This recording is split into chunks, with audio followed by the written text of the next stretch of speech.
good. There's some people who never truly loved us. They just learned us. And then they used everything we gave them against us. They turned it against us. So what happens? You begin to clam up and say, I bet that won't happen to me again. I'll never be vulnerable to anybody like that again. That happens to men, that happens to women. When you get broke or hurt in the marriage, yeah, I'm cool. I'm not going to open up no more. Ain't nobody ever going to have this piece of my heart.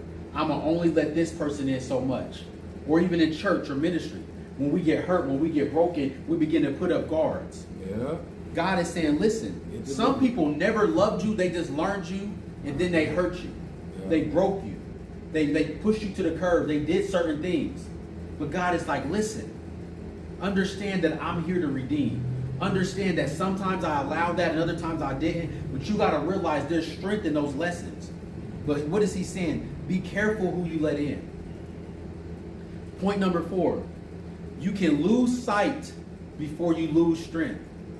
Before the fall comes the blindness.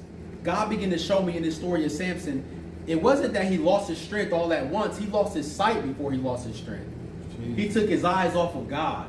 He took his eyes off of his assignment. He took his eyes off of the vow that God told him to be called. Many are called, few are chosen. How many people do we know are called from birth? God is raising them up. God has told them to do great things, but they lose sight of what the Lord has called them to do because they get focused on their strength. He lost his sight before he lost his strength. Spiritual blindness happens before physical defeat. What happens is the enemy is so persistent, he'll allow you to lose your sight before you lose your strength. Oh yeah, I don't know why you keep going to that church. Ain't nobody showing up. I don't know why you're doing this. Nobody's listening to you. Yeah, don't go this week. Don't do this. Don't do that.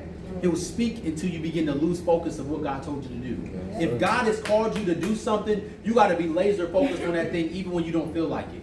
I feel like you got to begin to put things up and remind yourself of why you're called to do it. That's right. Have a goal and focus on that. Every day you wake up, God, this is why I'm doing it. We have proof. We prayed for 2 years for our daughter to be here. We never stopped. We could have stopped and said, you know what? After the first year, yeah, I'm cool. We prayed. I'm going to let it go. We prayed and prayed and prayed. There's things we prayed for. So I look at the Bible, and that's why God always says, remember. In doing so, remember what I brought you from. Take these smooth stones out of the river so you never forget when I parted the Red Sea. Remember how I delivered you from these situations. When you lose sight, you will lose your strength. Many times we think, nah, I'm too strong, I'm too prayed up, I'm not going to get to that point where I can ever walk away from God. I don't believe anybody walks away from God all of a sudden. They begin to lose sight.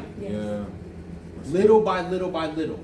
Every little hurt, every little frustration, every little thing the enemy